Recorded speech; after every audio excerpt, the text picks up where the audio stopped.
Good to have you with us. You're watching another episode of Investor's Guide, a show where we help you understand how to manage your investments and guide you on how to make your money work for you. Now, in today's episode, we're going to talk about how to manage the current equity markets, given the fact that they are, at record highs. They have been climbing for a while. So what do you do with your investments? If you're a new investor, is this the right time to start investing, or should you wait for some sort of a correction in the market before you start putting in money into those equity mutual funds, for example? So let's get some more perspective in. Feroze Azeez is joining me from Anand, Rathi Wealth Management. Feroze, this of course is an extremely important topic given where we are right now, given the environment right now, and a lot of questions always come in at this point in time of whether one should continue SIPs, what if one wants to start investing right now.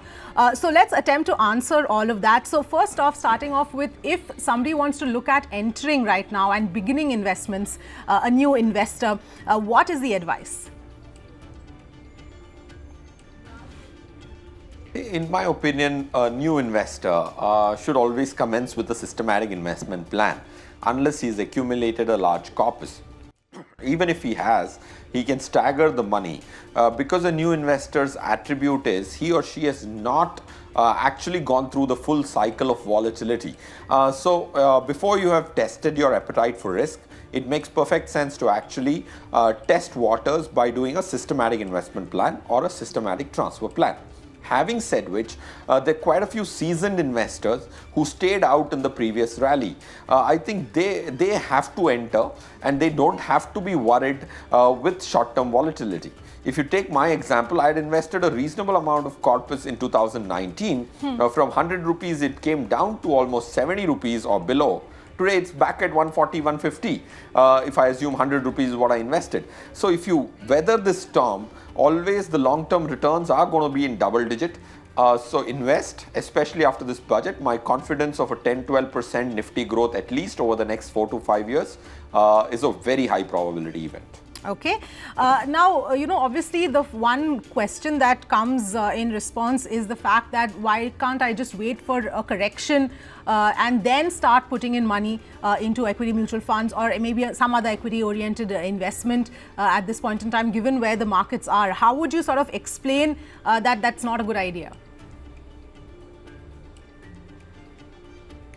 See, Avni, it's not a good idea because it's hypothetical, right? We always assume that once there is a correction, I would invest. But when the correction ends up happening, there is high fear and there is a greed of further correction. Yes. Now, just a week back or 10 days back, we saw the market correct 1,100 points.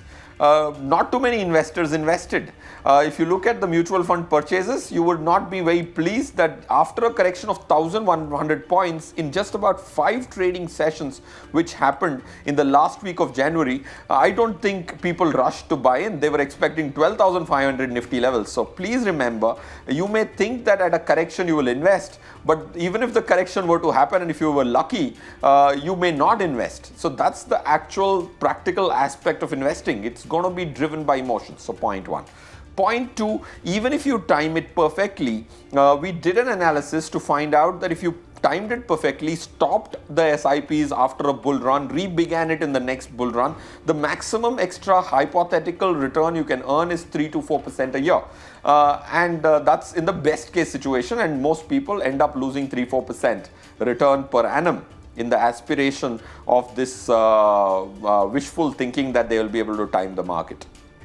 Yes, absolutely, Feroze. And in fact, that sort of leads to the next question that's very commonly asked is whether or not I should continue my SIPs if I've been doing it for last several years. Should I continue my SIPs right now, or once again stop it for a while and then, start putting them again? But the point of an SIP itself is to ensure that you ride out both ups and downs and not stop even when it is an up. Avni, I think SIPs, by the virtue of their attribute, invest money in smaller portions on a monthly basis. So stopping an SIP is counterintuitive because SIPs love volatility. Like 2020 is time for a celebration for the SIP as an investment, because once the market goes down, you are buying more quantity of units. And when the markets are higher, the quantity reduces. So you're buying more when the prices are less, you're buying less when the prices are more. So over a period of time, all this utar chadav or volatility which we call comes to the rescue of an SIP investor. So it's a benefit. So don't get frightened with volatility. Celebrate volatility if you're a long-term investor investing in the form of a systematic investment plan. Again, if we do that analysis of people stopping SIPs over the period of last 11 years, somebody who did it completely without doing any timing would have made 12% Anand. Somebody who stopped it at the end of 6 years would have made about 16% if he stopped it perfectly. But the total gain of the long-term investor is more than twice in the case of a continued SIP. So please continue, don't be worried, and things will automatically be okay over the long run. Yes, absolutely. But the other, of course, part is for people who, want to either pull out money or not invest in lump sums, for example, using the systematic withdrawal plan, that mode could be something to look at. Yes, Avni, especially the people who are in the latter part of their working career and they created a large corpuses for their retirement. Investing in 6 months staggered fashion, at least today, makes sense because of course all said and done, markets are at the peaks. So you may want to stagger the money in 3 to 4 months on a weekly basis. Once the money is gone all in, then you can probably give a 1 or 2 year period and then start withdrawing it systematically, and that's called systematic withdrawal plan. The best part of this is tax efficiency and market volatility not impacting your exit. So those are more tax efficient than dividends, and you're not worried that you're removing all the money at once. So put the money in the systematic transfer plan and then give a period of gestation and then start withdrawing it using a systematic withdrawal plan is a brilliant combination as a solution from the MF industry. Okay. And, would you also recommend that, say, this particular time right now, for example, could be used for people to sort of reevaluate their portfolios, and if somebody is either achieved their goals or, requires the money for something else, this might be a good time to take that money out? Yes, if your goals are just a year away or even a year and a half away, you should definitely consider exiting a reasonable portion from equity because you have been fortunate that the markets have run up, point one. Point two, in the short run, equity markets are never predictable. If the wolves are knocking on the door and your goal has arrived, and at that point in time, if the markets are not supportive, you will not get the best prices.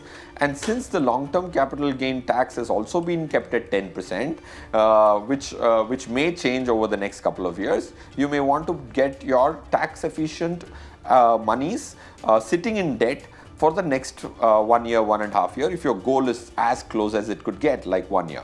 So equity is not a great investment to stay till the last minute, till the goal comes. So Avni, it's a very important point you're raising. Quite a few people do the mistake of staying invested for a specific goal till the nth minute.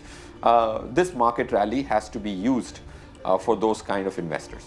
Yes, absolutely. Extremely important points to take note of at this point in time, given the current circumstances and the current environment that we are in. But on that note, Feroze, thank you so much for joining us on this edition of Investors Guide.